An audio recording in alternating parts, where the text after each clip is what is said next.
আসসালামু আলাইকুম। আমি আজকে আপনাদের সাথে শেয়ার করব গরুর মাংস ভাজা রেসিপি। এর জন্য প্রয়োজন হচ্ছে পেঁয়াজ কুচি, কাঁচা মরিচ, শুকনা মরিচ, রসুন কুচি, গরম মশলা, ছোট করে কেটে রাখা গরুর মাংসর পিস, কিউব করে কেটে রাখা আলু। এরপর অন্য একটি পাত্রে ছোট করে কেটে রাখা গরুর মাংস, পেঁয়াজ কুচি, বাদাম বাটা, আদা রসুন বাটা, হলুদ মরিচের গুঁড়ো, পরিমাণ মতন লবণ এবং পরিমাণ মতন তেল দিয়ে ভালো করে মাখিয়ে নিতে হবে।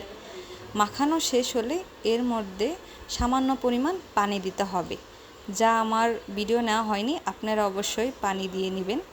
এবং পানি দেওয়া শেষ হলে সামান্য আঁচে গ্যাসের চুলা বা মাটির চুলাতে হালকা আঁচে গরুর মাংসগুলোকে সিদ্ধ করে নিতে হবে, যাতে ভালো করে গরুর মাংসগুলো সিদ্ধ হয়।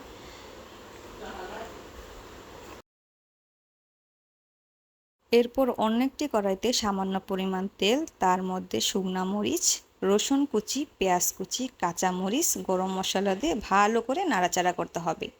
আর আপনাদের যাদের কাছে আমার রেসিপিটা ভালো লাগবে তারা অবশ্যই লাইক, কমেন্ট, শেয়ার এবং সাবস্ক্রাইব করবেন।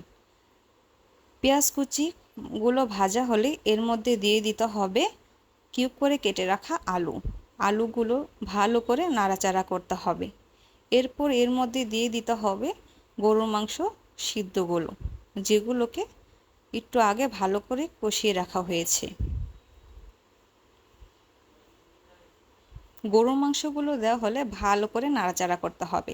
নাড়াচাড়া করতে করতে ভাজা ভাজা হলে গরুর মাংস থেকে তেল বের হবে, তারপরই পরিবেশন করতে হবে গরুর মাংস ভাজা।